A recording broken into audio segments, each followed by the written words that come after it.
Hello, church. Welcome back to Be Bold, Be Humble, Believe.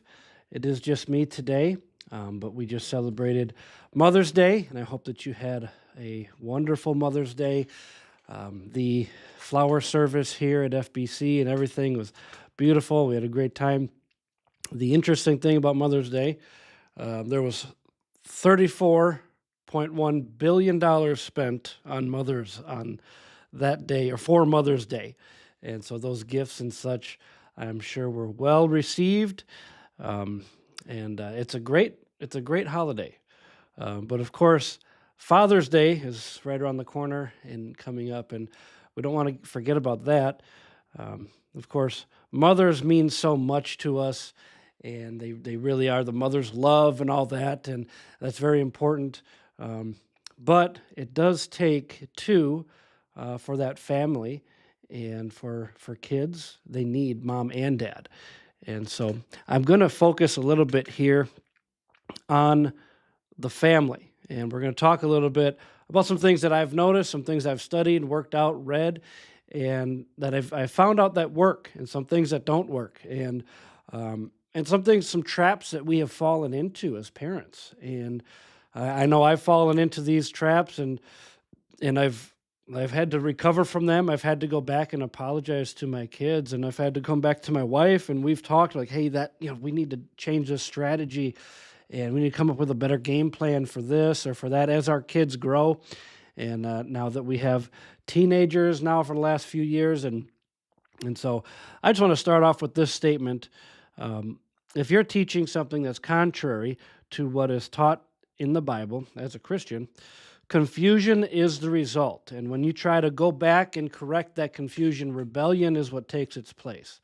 And so the secret to raising kids that are given to God, the secret to raising young people that love God, and might I say, not good kids, but raising godly kids, that secret is to be in line with the Bible, and to be in line with the local church. The truth is, if you have parents that are studying the Bible and they want the best for their child, but they go by the Bible, and you have a church that is doing the same, you have kids in the middle that the percentage of them becoming godly, the percentage of them just wanting to do right for God goes way up. It's not going to be an exact science. It's not going to be 100% of the time, because the words that we use and the words that are known as free will, and that kid's got to make those decisions for himself. And I've seen parents who have done exactly this. They've studied, they've worked hard, they've disciplined when they needed to. They did exactly what the Bible said, and they worked hard, and the kid walked away from God, and that's sad, but that's something that's up to them, and they have to answer to God. The parents did their part, and they did what they had to do. And I've also seen the percentages are way higher when you have both a godly home with those parents, and you have a godly church. Those percentages go way up, and that's a secret. If you can get, which it's easy for the church. That's what it's all about. The church is about being godly. The church is about praising and worshiping and opening the Bible and studying the Bible. That's what the church is about. What's your home about? And that's the question. So the church is usually the easy part, because that's what they're there for. But the home is, it's where we come and relax. It's where we kick our feet up, and we might do different things than what we do in public. And that's a problem with families. We need to make sure that we are the same. Consistency, of course, between parents, but then wherever you are, whatever you're doing. If you're on vacation, or if you're at church, if you're at home getting ready for dinner, or if you're at the ballpark, or if you're wherever you are, consistency is the key, because your child is watching you. So I have a few things, some traps that we kind of seem to get trapped in, and parents will do this. But we'll often give our children things that they don't deserve. And one of those is we would like to give them praise when or we give them something they get overpraised, and then there's a confusion that sets in when there's overpraise and there's too much lifting them up, and they kind of wondering, I don't know what I did, what did I do that was so good, or something like that, like. But then when somebody else down the line, like a teacher or a boss, does not praise the way that you were praising and does not lift them up the way that you lifted them up, there is a disconnect there of insecurity that settles in. And so being consistent with how the world is and showing them, teaching our kids how this is how the world behaves, this is how it is in real life. That's what we need to be doing. And not teaching them how to be worldly, but to be ready for the world and not to be shocked when people are not bending over backwards for them to help and to give them everything that they need and laying down the red carpet like you did. And listen, I am not going to give. This is another thing that we give them freedoms that are beyond their character. We give them knowledge that's beyond their character.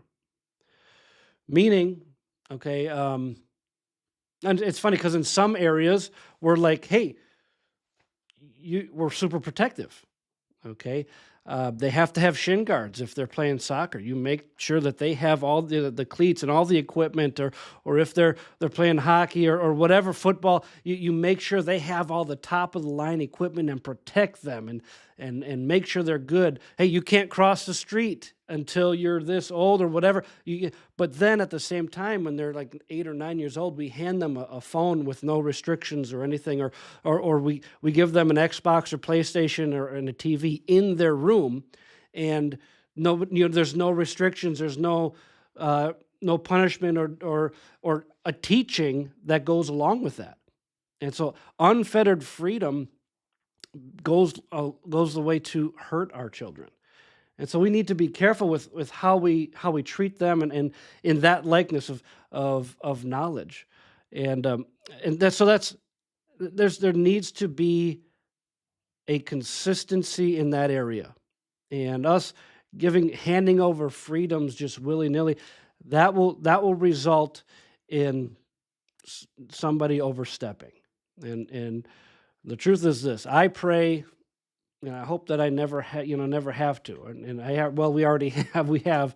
We've caught our kids doing wrong, but I pray that we catch them. I would much rather catch my child doing wrong at 11 or 12 than when they're 17 or 18 coming back and finding they've been doing this for 5, 6 years. And now it's bigger, it's deeper, it's a much harder stronghold in their life than, they lied to their teacher one time, this time, and we punished it. And that's another thing. Punishment. The truth is, discipline. We have discipline and punishments that our kids are not scared of. If your kid is considering whether or not they're going to obey you, because, well, maybe I'll take this discipline, but I got to do what I want. If they're thinking about it, that discipline is not nearly strong enough. I mean, look at the world today. You've got judges and governors and such that are just allowing people to get off with whatever they want to. And what's the result? That's going to be your kid one day if they're not scared of real discipline. And so I hope that just here in a few minutes, just a few points that I was able to give to you were a help for you. And after celebrating Mother's Day and Father's Day coming up, Mom and Dad are so important. Both of you are so important to the family life. And so understand just a few small points. Go study these things out. These are big things that can help with our parenting and with our families. I hope that helped you today. God bless you. Have a great week.